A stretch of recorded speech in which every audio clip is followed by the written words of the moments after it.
เริ่มระบอกเด้อไอชิได้กล่าวคเลยชีวิต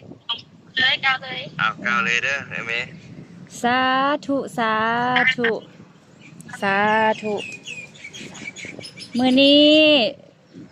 ลูกหลานและทีมงานมีจุดประสงค์มากราบไหว้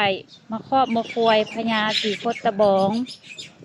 พระธาตุศรีโคตบองลูกหลานมีจุดประสงค์เฮ็ดเพลงโฆษณาเมืองท่าแขวกแข่งขมวนขอให้จุดประสงค์ของลูกหลานผู้เกิดใหม่ใหญ่รุ่นนี้ประสบผลสำเร็จเพื่อเปิดการท่องเที่ยวให้เป็นที่ฮู้จักเป็นโด่งดังที่ประจักษ์ตาประจักษ์ใจของชาวโลกสาธุสาธุขอให้พญาศรีโคตบูรณ์จงช่วยลูกช่วยหลานด้วยเถิดสาธุสาธุ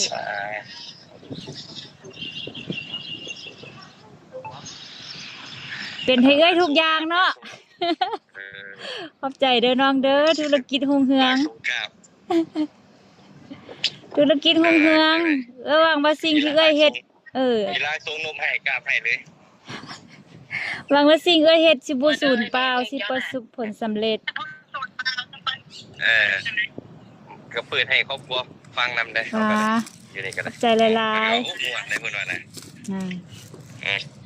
โดยเดี๋ยวเขาถ่ายคลิปลงไปให้โด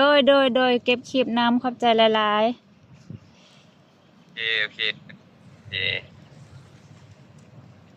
เฮ็ดบ่เฮ็ดบุญออนไลน์ก็เฮ็ดได้เดี๋ยวนี้นะกราบพระออนไลน์ก็เฮ็ดแล้วยังบ่ได้กด